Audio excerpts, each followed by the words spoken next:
Hello everyone, my name is Priya Mishra and welcome to JR tutorials. तो कैसे हो guys? I hope सभी मजे में होंगे और सारे चैप्टर्स को बढ़िया तरीके से देख रहे होंगे और साथ ही साथ बढ़िया तरीके से पढ़ाई भी कर रहे होंगे। चलो सो आज हम एक और न्यू चैप्टर के बारे में स्टडी करने वाले हैं जिसके कुछ टॉपिक को हमने प्रीवियस लेक्चर में भी कंप्लीट किया हुआ है। सो अगर आप लोगों ने नहीं देखा हुआ है तो जल्दी से जाकर हमारा लेक्चर नंबर 1 जरूर से देखना।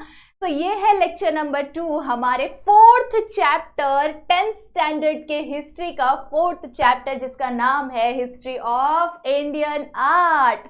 तो इंडिया के आर्ट के बारे में जानना है। तो आर्ट के बारे में, आर्ट होता क्या है, ठीक है, हमारा आर्ट होता क्या है, इंडिया का आर्ट होता क्या है, साथ ही साथ उसके अंदर कितनी सारी चीजें हैं, वो सारे टॉपिक को हमने कंप्लीट किया हुआ है हमारे लेक्चर नंबर 1 में। तो अगर आप लोगों ने नहीं देखा है तो जल्दी से जाकर देख के आओ कि आर्ट होता क्या है, उसमें कितने सारे टाइप्स होते हैं, आर्ट के भी बहुत सारे टाइप होते हैं, ठीक है।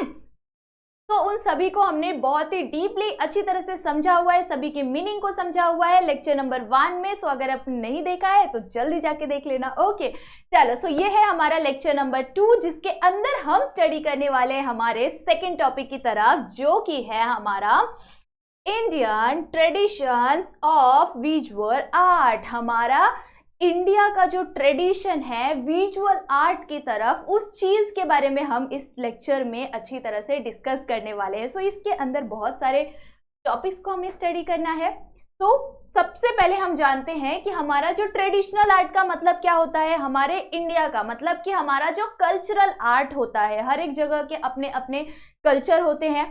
सारा जो पूरा इंडिया है वो सेम कल्चर फॉलो करता है क्या? नहीं, सबके अलग अलग ट्रेडिशन है, ठीक है, सबके अलग अलग ट्रेडिशन है। अगर मैं बिहार की हूँ, ठीक है, सो मेरे यहाँ की अलग ट्रेडिशन है। अगर आप महाराष्ट्र के हो तो आपके यहाँ के अलग ट्रेडिशन होंगे, ठीक है। अगर कोई गुजरात का है तो उनके वहाँ का अलग ट्रेडिशन होगा, अलग डांस होगा, अलग सॉन्ग होगा, अलग आर्ट होगा, हर एक चीज डिफरेंट होती है, ठीक है। तभी भी हम सभी बहुत प्यार से इंडिया के अंदर रहते हैं, ठीक है। सो यहाँ पर इसीलिए बोला जाता है, मीन्स कि हम देखते हैं आगे हमारा आगे का टॉपिक, ठीक है।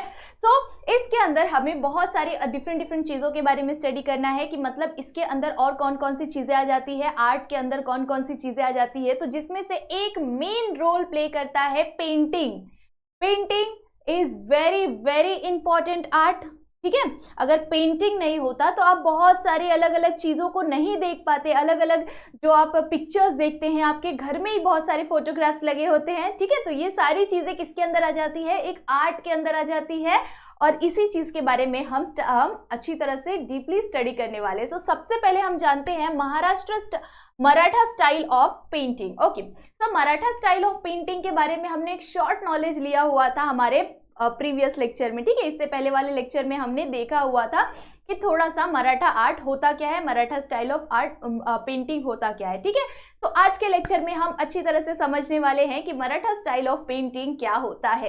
तो मराठा इस वर्ड से ही हमें समझ में आ रहा है कि ये कहाँ का ट्रेडिशन है, ये हमारे महाराष्ट्र का है, ठीक है।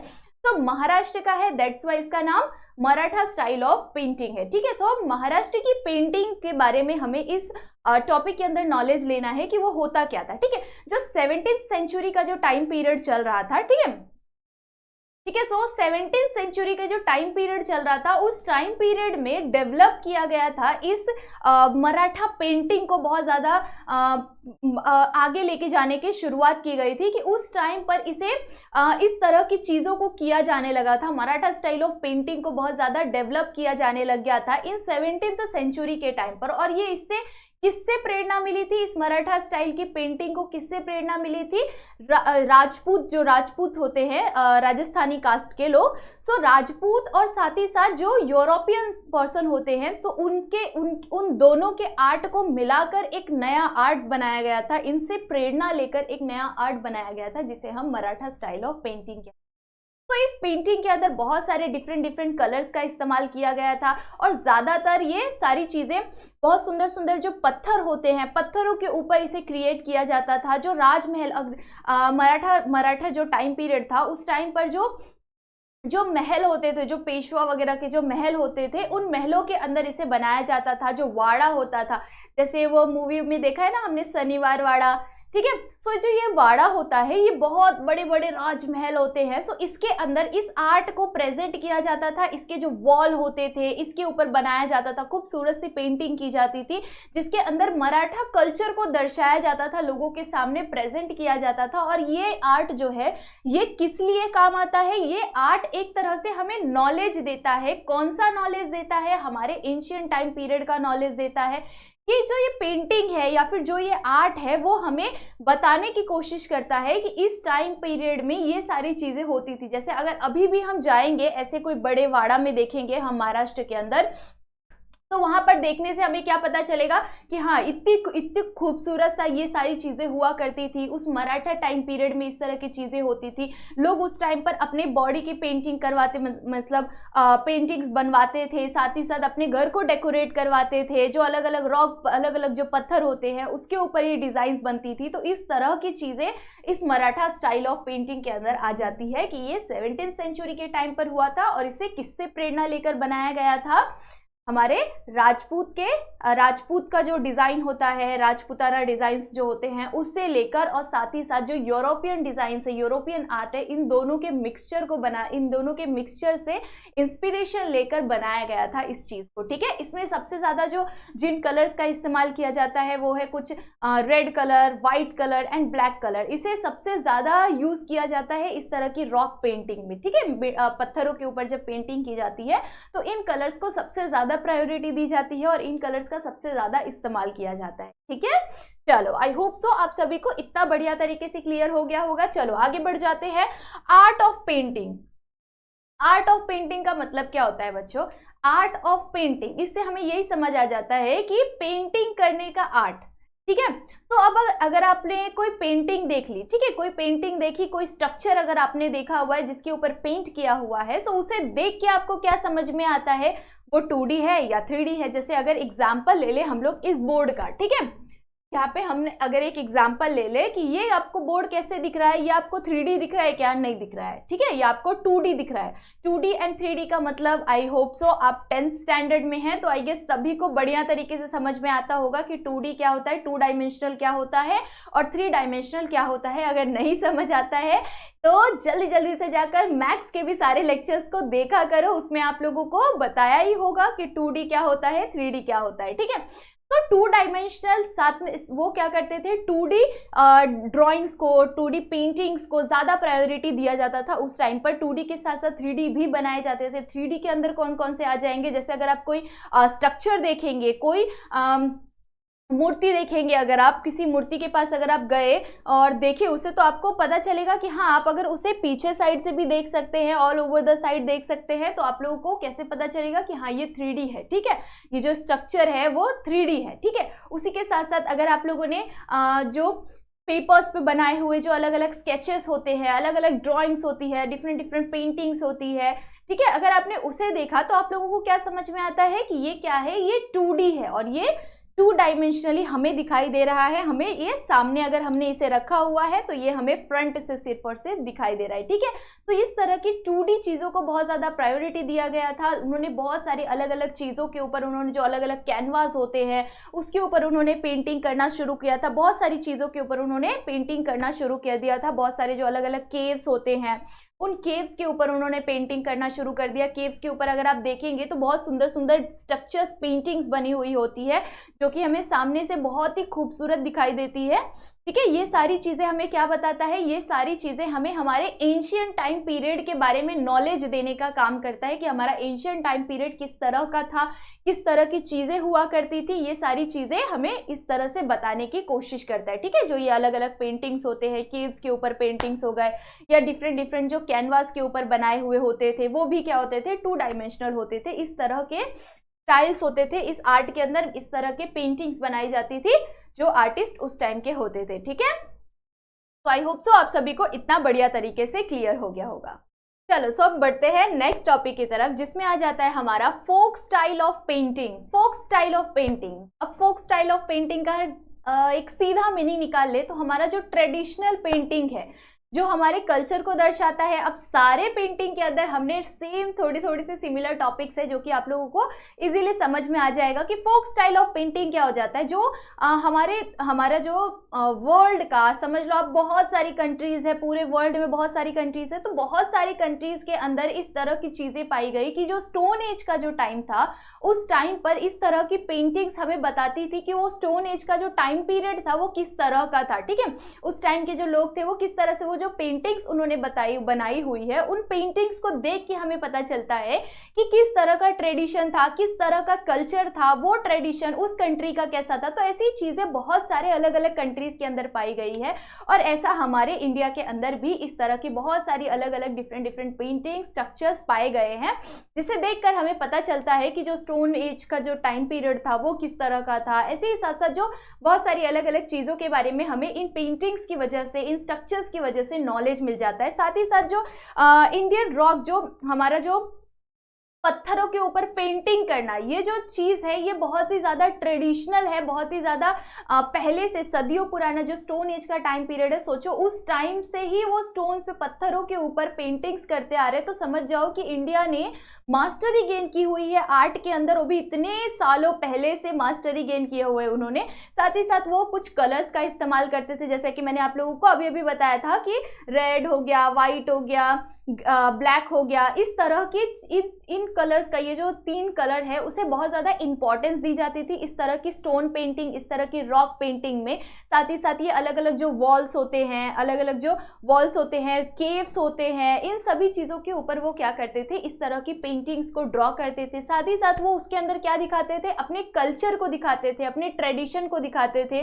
कि हाँ, अगर जैसे अगर वो कोई पेंटिंग कर रहा है, कोई दीवार के ऊपर पेंटिंग कर रहा है, तो उस तरह के उसमें वो क्या दिखाते थे, अपने गांव के लोगों को दिखाते थे, जो उनका ट्रेडिशनल डांस होता था उस डांस को दिखाते थे। साथ ही साथ जो उनकी खेती होती है, उस टाइम पर जो क्रॉप्स उगते होंगे, उस तरह की चीज़ों को वो क्या करते थे, दिखाने की कोशिश करते थे, कि अपने गांव को दर्शाते थे, अपने गांव के फेस्टिवल को, उस ट्रेडिशन को दिखाने की कोशिश करते थे स्टोन के ऊपर, पत्थरों के ऊपर। ठीक है, इस तरह की चीज़ों को वो प्रेजेंट करते थे। साथ ही साथ ये सारी चीज़ें ना कुछ अलग अलग जगहों पर बहुत ज़्यादा प्रमाण में पाई गई, जैसे कि अगर हम ले लें एग्जाम्पल, तो मध्य प्रदेश हो गया, उत्तर प्रदेश हो गया, बिहार हो गया, उत्तराखंड हो गया, कर्नाटका हो गया, आंध्र प्रदेश हो गया, तेलंगाना हो गया।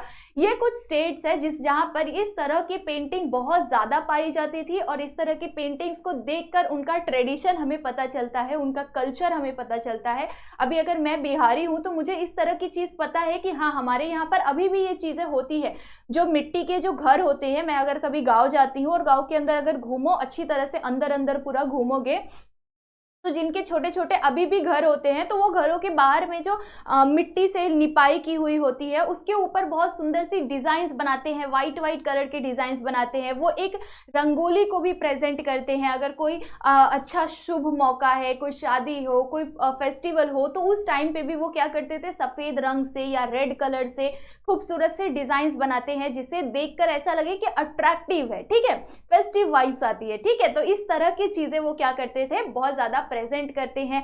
कलर्स का किस तरह से इस्तेमाल करते हैं, ये भी आप आंसर के अंदर मेंशन कर दो। अगर आपको फोक स्टाइल ऑफ आर्ट अगर आ गया, आपको पेंटिंग आ गया, तो आप इसके अंदर लिख सकते हैं। साथ ही साथ हमने जैसे कि आप लोगों को बताया, वो अपने ट्रेडिशन को, इस तरह की चीज़ों को लोगों के सामने प्रेजेंट करते थे। इससे हमें पता चलता है कि हाँ, इस जगह का कल्चर कैसा है, इस जगह का ट्रेडिशन कैसा है, इस जगह पर लोग किस तरह से फेस्टिवल को सेलिब्रेट करते हैं। इस तरह की चीज़ें हमें इन पेंटिंग्स की हेल्प से पता चलती है। ठीक है, चलो सो नेक्स्ट बढ़ जाते हैं हमारे क्लासिकल स्टाइल ऑफ पेंटिंग की तरफ। Classical style of painting is very difficult part. ठीक है, क्लासिकल स्टाइल, अगर आप लोगों को ये टॉपिक आ भी गया तो आप लोगों को कुछ 2-3 नाम याद रखने पड़ेंगे, और उसका मीनिंग आपको जरूर से याद रखना पड़ेगा। थोड़ा सा टफ है, जैसे क्लासिकल डांस टफ होता है, उसी तरह से जो भी क्लासिकल रिलेटेड चीजें हैं वो थोड़ी सी टफ हो ही जाती है। ठीक है, तो क्लासिकल स्टाइल ऑफ पेंटिंग के अंदर सबसे इंपॉर्टेंट चीज आ जाता है कि ये जो क्लासिकल स्टाइल है, ये तो एक तो हमारा पौराणिक टेक्स्ट से आ जाता है। ठीक है, हमारा जो पुराण है, उस पुराण की हेल्प से हमें पता चलता है